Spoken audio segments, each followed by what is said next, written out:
ఒక చిన్న గ్రామంలో రాము అనే పేద బాలుడు ఉండేవాడు.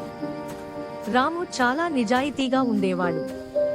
అడవిలో కట్టెలు ఏరుకుని అమ్మడం అతని పని. ఒకరోజు అడవిలో కట్టెలు కోస్తూ ఉండగా అతని కత్తి నదిలో పడిపోయింది. రాము బాధతో ఏడవసాగాడు. అప్పుడే నది నుంచి ఒక వృద్ధుడు బయటకు వచ్చి, "ఏమైంది బిడ్డా?" అని అడిగాడు. రాము జరిగింది చెప్పాడు. వృద్ధుడు నదిలోకి వెళ్లి బంగారు కత్తి తీసుకొచ్చాడు. "ఇదేనా నీది?" అని అడిగాడు. రాము వెంటనే, "కాదు తాతయ్య, అది నాది కాదు" అన్నాడు. తర్వాత వెండి కత్తి తీసుకొచ్చాడు. రాము మళ్ళీ "కాదు" అన్నాడు. చివరికి ఇనుప కత్తి తీసుకొచ్చాడు.